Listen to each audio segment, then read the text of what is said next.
C'est un immense honneur pour moi d'être ici devant vous aujourd'hui pour la remise d'un doctorat honoris causa à la professeure Biniou. Ma tâche est évidemment ardue, compte tenu de l'ampleur et de l'importance de ses contributions. Mais je vais néanmoins essayer. Après une licence en mathématiques en 1984 à l'Université de Pékin, la professeure Biniou a poursuivi des études en statistique à l'Université de Californie à Berkeley et y a obtenu un PhD en 1990. Depuis 2006, elle est titulaire de la chaire Chancellor de professeur au département statistique et au département d'ingénierie électrique et d'informatique dans cette même université de Californie à Berkeley. Il y a plusieurs raisons qui ont poussé la faculté des HEC à suggérer son nom à la direction de l'Université de Lausanne. La première est liée à sa renommée internationale qui a peu d'équivalent dans son domaine. La professeure Biniou est considérée comme une des statisticiennes les plus influentes de son époque. Elle a obtenu de nombreux prix et récompenses, parmi lesquels on peut citer la bourse Guggenheim en 2006 ou le prix Elizabeth Scott en 2018, une distinction qui récompense un statisticien ou une statisticienne pour ses efforts dans la création de carrières en statistique pour les femmes. Biniou est aussi membre de prestigieux instituts ou sociétés scientifiques, parmi lesquels l'Institut de statistique mathématique, dont elle a été présidente de 2012 à 2015. Elle est aussi une des premières rédactrices en chef du Journal of Machine Learning.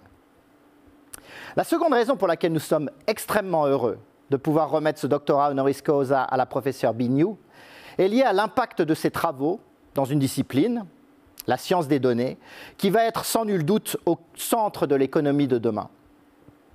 Dans sa recherche, la professeure Biniou participe en effet activement au développement de fondements théoriques pour les forêts aléatoires, l'apprentissage profond, le deep learning, l'intelligence artificielle, l'apprentissage automatique interprétable et la science des données véridiques, tout cela dans le but de mieux comprendre ces modèles d'un point de vue mathématique, statistique et computationnel.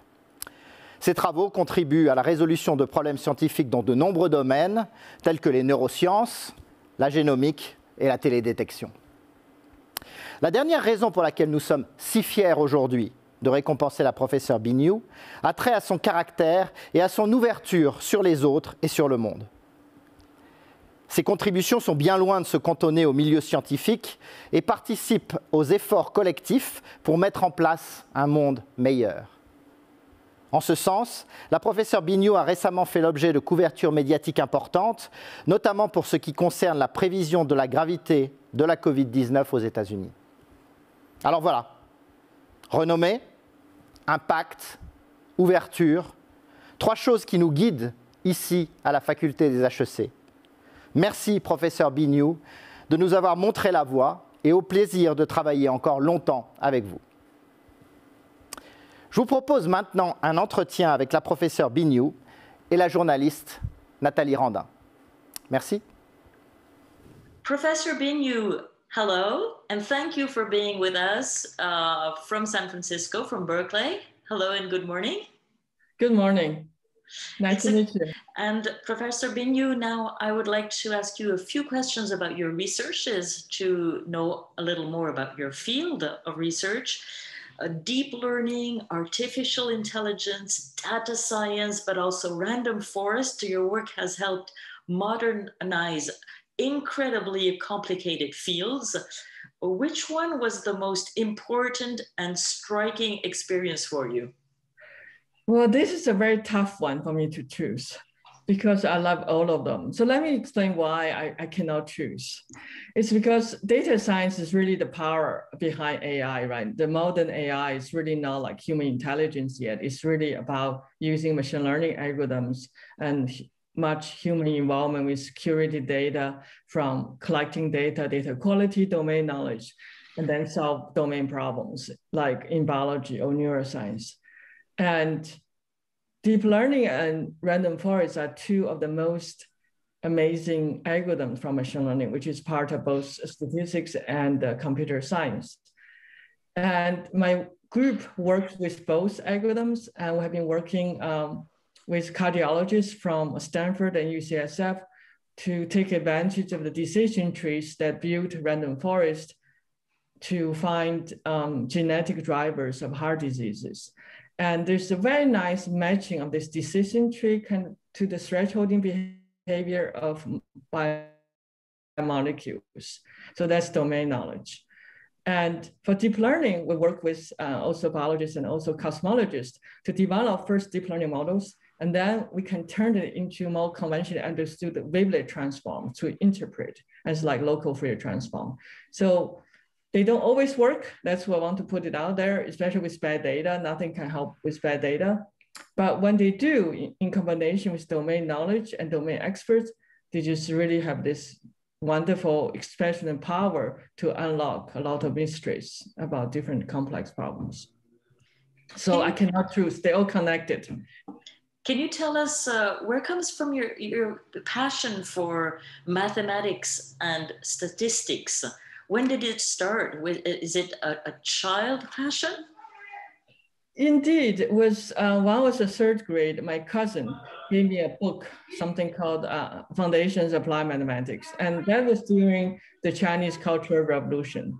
So I needed a kind of a refuge to just be calm and enjoy curiosity. And I started doing problems in that book, and I have met many great mentors along the way, including middle school math teacher, my high school teacher, and college professors, and my PhD advisors, Professor Lacombe and Terry Speed, that they really nurtured my interest in mathematics and also science.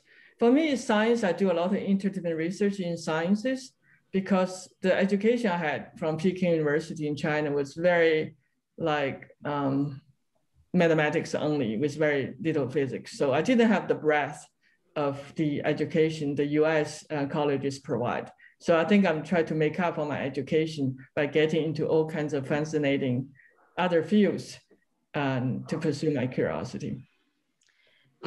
Binyu, what do you have to say to all the people who are scared of the power of data and artificial intelligence? Are they? How do you consider the power of data? Well, I suppose it's people probably worried about the negative impacts of data or data science and AI, and this is not completely unfounded, because in my view that the AI and data science hold tremendous positive power to help us solve problems, but also have possible dangers that we have to mitigate.